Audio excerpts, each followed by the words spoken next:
बांकेलाल और परियों की मुसीबत। एक दिन बांकेलाल रात को जगता है तो देखता है बाहर सारे सैनिक खड़े हैं। और जब पता लगता है तो उसे पता लगता है कि परियां राजा विक्रम सिंह को उठाकर ले गई हैं। और फिर बाद में एक परी आती है जो कि बताती है कि राजा विक्रम सिंह को अगर बचाना है तो उन्हें बांकेलाल को भी परी लोग भेजना पड़ेगा। तो बांकेलाल राजा विक्रम सिंह के लिए परी लोग जाने को तैयार हो जाता है। और परी कुमारी मीना जब बांकेलाल को परी लोग घुमा ही रही होती है तभी दैत्यराज अपने दैत्यों के साथ पहुंच जाता है। और उसके बाद विक्रम सिंह और बांकेलाल को दोनों दैत्य पकड़ कर ले जाते हैं और साथ में राजकुमारी मीना को भी पकड़ कर ले जाते हैं। अब उसके आगे दोस्तों, यहाँ तक की कहानी आप पिछले भाग में पढ़ चुके हैं। अगर आप इस कहानी का आनंद पूरा आनंद लेना चाहते हैं तो कृपया पिछला भाग जरूर पढ़ें।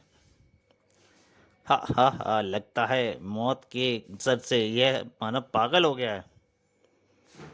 पागल तू, तेरा बाप पागल। हा हा हा, अंगोला, यह पृथ्वी मानव बहुत चालाक है। इसका विशेष ख्याल रखना है तुम्हें। जी। उधर बांकेलाल, उफ, अब तो मैं इस चूहेदान में कैद होकर रह गया हूँ और यहाँ से निकलने की कोई उम्मीद भी नजर नहीं आ रही है। तो क्या मैं यहीं पड़ा पड़ा अपनी मौत का इंतजार करूं? नहीं, ऐसा नहीं हो सकता। मैं इस तरह बेबीसी की मौत नहीं मारा जा सकता। मुझे इस कैद से निकलने का कोई ना कोई उपाय करना ही चाहिए। उधर रनिवास में परी कुमारी मीना अपनी बेबसी पर आंसू बहा रही थी। तभी दैत्यों की एक धीरदासी उनके पास आई। बस चुप हो जा बेटी, अपने अनमोल मती यूं मत लुटा। बेटी? परी कुमारी मीना गुस्सा उठी। मत कहो मुझे अपनी गंदी जुबान से बेटी। दैत्यों की हमदर्द औरत मेरी माँ नहीं हो सकती है। ऐसा मत कह बेटी, मैं दैत्यों की हमदर्द नहीं हूँ, वह बुरी औरत बोली। हाँ, मैं विवश जरूर हूँ। मैं आज तुझे विवश देखकर हमदर्दी जताने तेरे पास चली आई। तब परी कुमारी उसे गौर से देखती हुई बोली, विवश? तुम इन दैत्यों के परिवार की नहीं लगती हो। हाँ, मैं कोई दैत्यों की ये पिशाचनी नहीं हूँ, बल्कि मैं कंचनगढ़ की राजकुमारी कलावती हूँ। आज से 20 वर्ष पूर्व मुझे ये दैत्य मेरे राज्य से उठा लाए थे। दैत्य राजा मुझसे विवाह करना चाहता था, लेकिन मैं उस दैत्यराज से विवाह को तैयार न हुई। तब मुझे दैत्यराज की दासी बना दिया गया। ओहो, मैं आपकी कहानी तो बहुत ही ज्यादा दर्दनाक है। लेकिन क्या अब मुझे भी दैत्यराज के जुल्म सितम सहने पड़ेंगे? और हाँ, शायद, वह बूढ़ी औरत बोली। तो क्या दैत्यराज से छुटकारा पाने का कोई उपाय नहीं है? नहीं, जब तक कोई पृथ्वी मानव दैत्य नगरी आकर उस प्रलयंकारी आंख का रहस्य नहीं जान लेता और उससे नष्ट नहीं कर देता, तब तक तो शायद उसके जुल्म सितम में तुम्हें ईश्वर भी नहीं बचा सकता है। ये प्रलयंकारी आग का रहस्य क्या है राजकुमारी जी? ये लंबी कहानी है, मैं तुम्हें बताती हूँ। फिर दासी, जो कभी कंचनगढ़ की राजकुमारी कलावती थी, पूरी परी कुमारी मीना को प्रलयंकारी मणि के बारे में पूरी जानकारी देने लगी। इधर कारगर में बांकेलाल कैद से छुटकारा पाने का उपाय सोचते सोचते अचानक ही उछल पड़ा। वाह, क्या धांसू विचार आया है मेरे इस कट्टू प्यारे खोपड़ी में। अभी इस पहरेदार को मूर्ख बनाता हूँ। अरे, ये बांकेलाल एकाएक प्रसन्न होकर क्यों उछल पड़ा? बांकेलाल, तुम एकाएक प्रसन्न होकर क्यों उठे? क्या हुआ?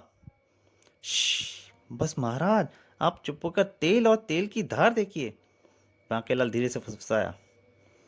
और फिर सीखचों के पास खड़ा होकर दैत्य पैदार को घूरने तथा बड़बाने लगा। वाह, क्या किस्मत है इसकी, लेकिन थोड़ा मूर्ख है।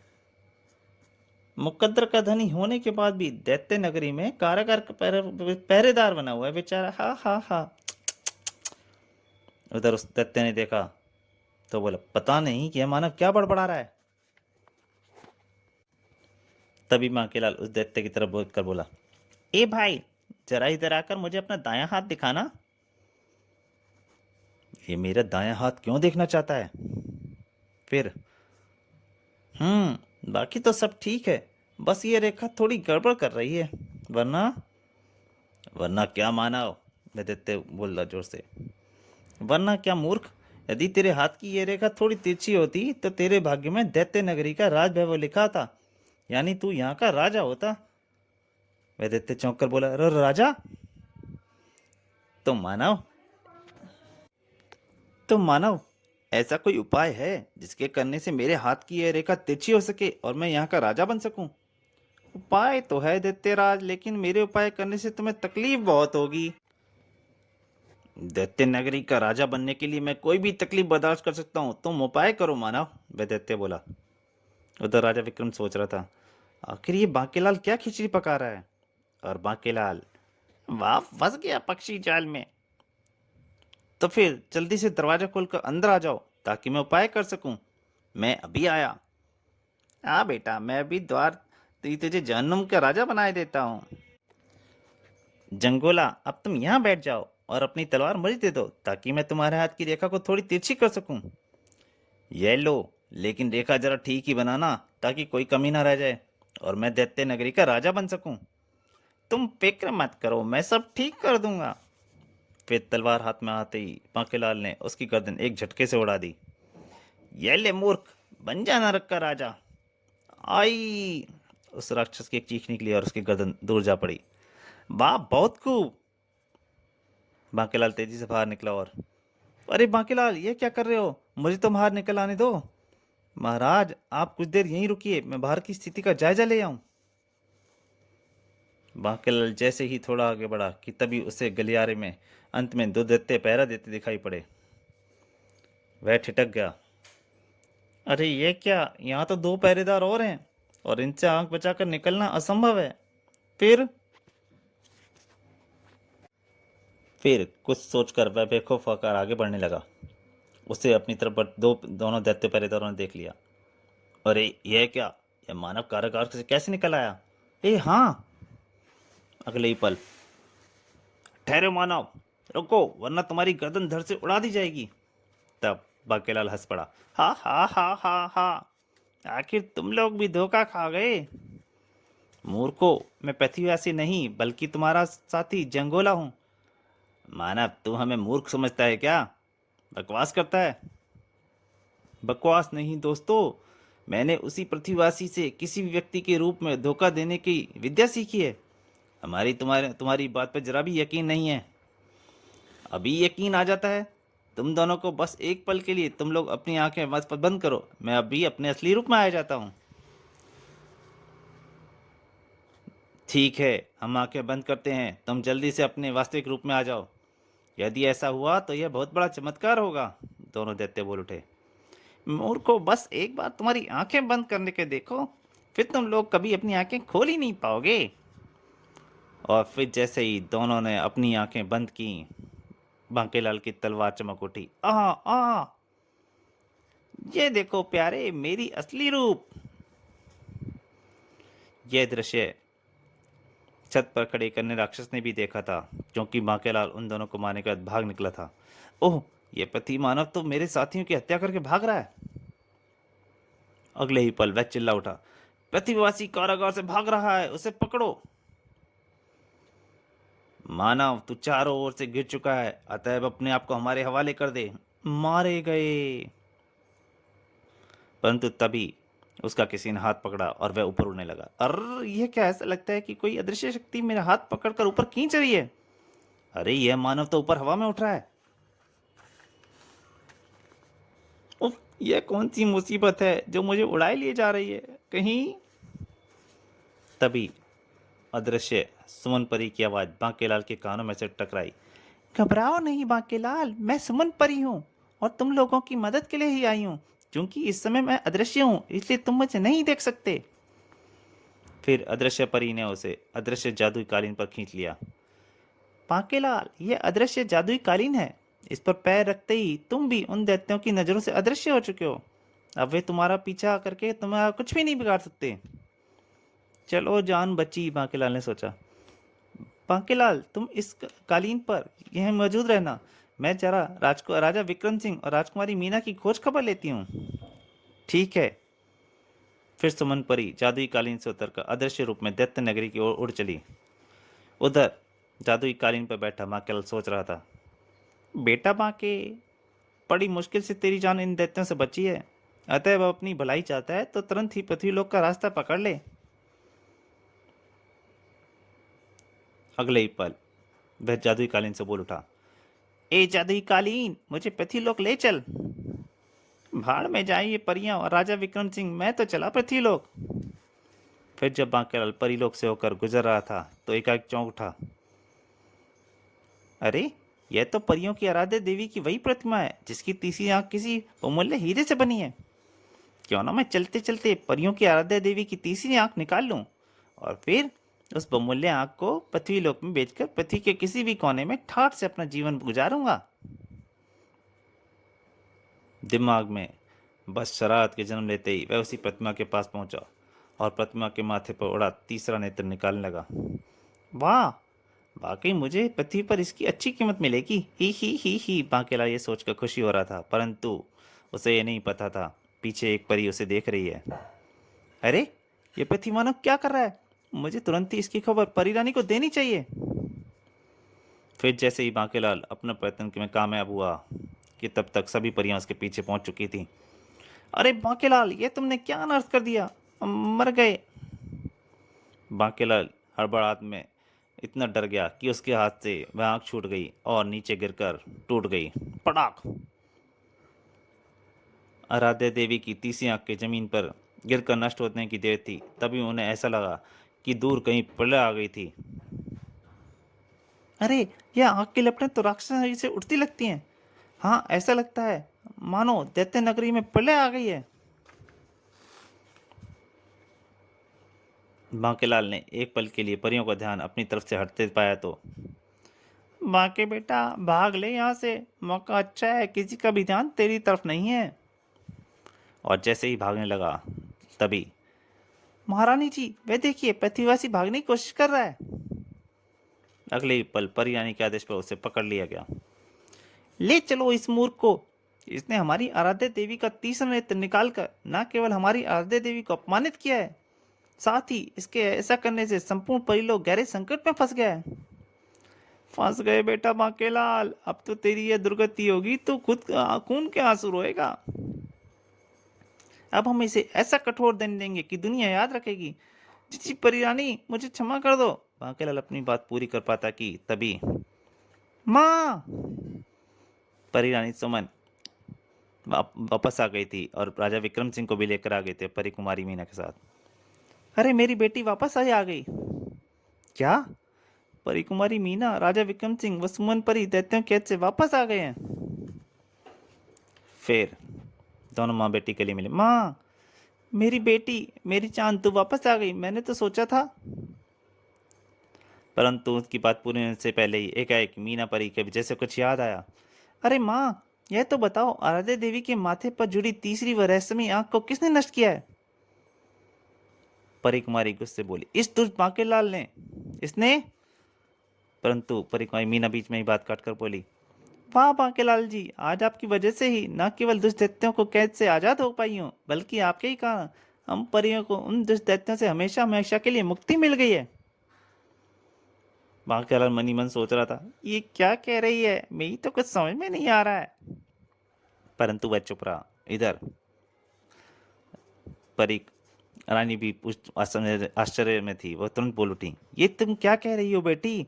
भला इसकी वजह से तुम कैसे आजाद हुई और हमें हमेशा के लिए दैत्यों से छुटकारा मिल गया? यह तुम कैसे कह सकती हो? परी कुमारी मीना अपनी माँ की बात को नजरअंदाज करते हुए बोली, लेकिन बांकेलाल जी, आपको कैसे पता लग कि आराध्या देवी की प्रतिमा से जुड़ी तीसरी आंख नष्ट होते ही पूरी दैत्य नगरी तबाह हो जाएगी? जी जी, वो राजा विक्रम सिंह सोच रहा था, पता नहीं ये सब क्या चक्कर है। फिर बांकेलाल ने तुरंत ही बात को पलटते हुए बोला, दैत्य नगरी में दो दैत्यों को मैंने आपकी आराध्य देवी की प्रतिमा पर जड़ी तीसरी आंख के बारे में रहस्यपूर्ण अंदाज में बातें करते सुना और फिर उन्हीं की बातों से अंदाजा लगाया कि हो ना हो कि इस तीसरी आंख में जरूर कोई ऐसी बात है जो दैत्यों के लिए परेशानी का विषय है। और जैसे ही मैंने दैत्यों के मुंह से ये बात सुनी, सुमन परी की मदद से निकला तो सीधा यहाँ आकर उस आंख को रहस्य जानने का कारण प्रयत्न कर ही रहा था कि तभी परिरानी आ गई और हड़बड़ाहट में आंख मुझसे गिरी और नष्ट हो गई। और फिर मैं तुम्हें गलत समझ बैठी कि तुमसे मेरी जो कि मेरी गलती है। और अब मुझे याद आ रही है आज से करीब 20 वर्ष पूर्व की बात, जब कुछ राक्षसों ने पहली बार परीलोक पर आक्रमण किया था और हमारी कुलदेवी की प्रतिमा को भी उठा ले गए थे। लेकिन फिर दूसरे ही दिन वे उस प्रतिमा को लेकर वापस भी आ गए। परी रानी, ये आपकी आराध्य देवी की प्रतिमा, हम दैत्य दैत्य अवश्य हैं, लेकिन फिर भी हम ऐसे बुरे आदमी नहीं हैं। हमें ये अच्छा नहीं लगा कि किसी के धर्म कर्म में रोड़े अटकाएं। और चूंकि हमारे सैनिकों से यह अपराध हुआ, अतः हमने प्रायश्चित के रूप में इस मूर्ति में एक बहुमूल्य तीसरी आंख जड़वाई है, जो कि हमारा प्रायश्चित है। लेकिन खबरदार परिरानी, यह तीसरी आंख को भूल कर भी कभी नष्ट मत करना, वरना समझेंगे तुमने हमसे विद्रोह कर दिया है, और विद्रोह के दंड स्वरूप हम पूरे परिलोक को तबाह कर देंगे। दैत्यराज, हमें तीसरी आंख को कभी भी नष्ट नहीं करेंगे। हाँ माँ, यही रहस्य था कुलदेवी की तीसरी आंख का। लेकिन दैत्यराज ने यह प्रलंकारी आंख हमारी कुलदेवी की प्रतिमा में ही क्यों जड़वाई? वह इसे अपने पास ही रखता तो शायद वह ज्यादा सुरक्षित था। इस रहस्य के पीछे की कहानी है, मैं बताती हूँ, जो कि मुझे दैत्य नगरी में दासी के रूप में रह रही कंचनगढ़ की राजकुमारी कलावती ने पता लगी थी। तब मीना परी कंचनगढ़ की राजकुमारी के विषय में सविस्तार बताते हुए बोली, और माँ, इसी राजकुमार कलावती ने मुझे बताया कि प्रलंकारी आंख का रहस्य क्या था। एक दिन दैत्यराज के गुप्तचर को आकर सूचना दी, दैत्यराज, मैंने पृथ्वीलोक में एक ऐसे सन्यासी का पता लगाया है जिसने अपनी शस्त्र द्वारा ब्रह्मा जी को पसंद कर उनसे एक ऐसा चमत्कारी तीसरा मन नेत्र प्राप्त किया है कि यदि सन्यासी जी उस तीसरे नेत्र से किसी भी रोगी को देख लें तो उसका रोग दूर हो जाता है। यदि वे उस नेत्र से सूखे कुएं को देख लें तो उसमें पानी भर जाता है। और बस बस गुप्तचर, हमें उस तीसरे नेत्र का महत्व जान चुके हैं। हम अभी पृथ्वीलोक जाकर उस नेत्र को दैत्य नगरी में ले आते हैं। फिर पृथ्वीलोक पहुंचकर दैत्यराज ने सन्यासी सिद्धनाथ के तीसरे नेत्र का चमत्कार देखा। हाँ, मैं ठीक हो गया हूँ। आज चमत्कार हो गया? सन्यासी जी के देख भर लेने से हमारा वर्षों का कोढ़ रोग ठीक हो गया। जय हो, जय हो। और फिर आगे बढ़कर तलवार के एक ही वार से उसने सन्यासी सिद्धनाथ का तीसरा नेत्र निकाल लिया और उनकी हत्या कर दी। ओ दैत्य, भागो! तब सन्यासी सिद्धनाथ ने क्रोधित हो गए और उन्होंने बोला, उद्दंड दैत्य, तूने जिस प्रयोजन से मेरा तीसरा नेत्र निकाला है, तेरा यह प्रयोजन इस नेत्र से कभी नहीं पूरा होगा। यानी एक प्रकार से तेरे लिए यह नेत्र एक चमत्कार पत्थर ही साबित होगा। लेकिन जिस दिन यह पत्थर नष्ट होगा, उस दिन तेरा ही नहीं, तेरे समूल जाति का सर्वनाश हो जाएगा। और यह भी याद रखना कि यह पत्थर रूपी आंख प्रतिलोक के ही किसी मात के हाथों नष्ट होगी। उफ, मैंने सुना है कि सिद्ध पुरुषों के शाप कभी भी खाली नहीं जाते। इतना कहकर सन्यासी ने अपने प्राण त्याग दिए। फिर दैत्यराज उस आंख की चिंता में दैत्य नगरी में तो आया, लेकिन वह चिंतित था। उफ, अब मैं इस मुसीबत को कहाँ सुरक्षित रखूं जिससे यह नष्ट न होने पाए, क्योंकि इस नष्ट होने का अर्थ है पूरे पूरी दैत्य नगरी की तबाही। दैत्यराज अभी उस आंख की सुरक्षा का कोई उपाय सोच ही रहा था कि तभी, दैत्यराज की जय हो, हम आपके लिए खूबसूरत उपहार लाए। ओ परी, मुझे छोड़ दे दुष्ट। फिर एकाएक वह चौंक पड़ा, यह मूर्ति कैसी है? दैत्यराज जी, यह परियों की आराध्य देवी की मूर्ति है। हम इसे इसके पवित्र स्थान से लूट कर लाए हैं। तब उस मूर्ति को देखकर दैत्यराज सोचने लगा, क्यों ना मैं इस प्रलंकारी आंख को इस मूर्ति में प्रतिष्ठित कर किसी बहाने वापस परलोक छोड़ आऊं। तब ना कोई इस आंख का रहस्य जान पाएगा और ना ही कभी मेरा यह दैत्य नगरी का विनाश होगा। पता नहीं दैत्यराज किस सोच में पड़ गए, और इस तरह दैत्यराज ने अपनी तबाही और बर्बादी को तुम्हारी आराध्य देवी की मूर्ति में तीसरी आंख के रूप में प्रतिष्ठित कर परिलोक पहुंचा दिया है। ओ, यह दैत्यराज तो बहुत ही चालाक है। तो यह था कुलदेवी की तीसरी आंख का रहस्य। हाँ माँ, काश मुझे यह रहस्य पहले मालूम होता तो मैं ये आंख कभी भी नष्ट ना करता। तो इसका मतलब उन दैत्यों को विनाश करने में हमारे बाकी अलग प्रयत्न से संभव हुआ है। मेरे प्रयत्नों से नहीं राजा, मेरी बेवकूफ़ी से। क्या है? मेरी बेवकूफ़ी से। और फिर अगले दिन परियों के दरबार में, बांकेलाल जी, आज आपके ही कहा हम परियों के जीवन में सुख और शांति के दिन आए हैं, अतः हमने आपको महापुरुष के रूप में सम्मानित करने का फैसला किया है। ओ, फिर मेरी योजना की टांग टूट गई। मैंने परियों को हमेशा के लिए दुष्ट राक्षस से मुक्त कर दिया और परिरानी मुझे ये फूलों का हार दिया है। कुछ नहीं तो कम से कम किसी परी से मेरा विवाह ही कर देती। चल बेटा, माँ के तेरी किस्मत में यही लिखा है। अरे क्या सोच रहे हो बांके लाल, विशालगढ़ चलने की तैयारी करो, वहाँ हमारी रानी हमारी प्रतीक्षा कर रही होंगी। जी हाँ महाराज, मैं भी यही सोच रहा था कि हमें जल्दी विशालगढ़ पहुंचना चाहिए। इस बार तो बच गया बेटा विक्रम सिंह, लेकिन अगली बार नहीं बचेगा। मेरा नाम भी बांके लाल है। और फिर दोनों परी रानी द्वारा दिए गए हंस पर बैठकर पृथ्वीलोक की ओर चल दिए।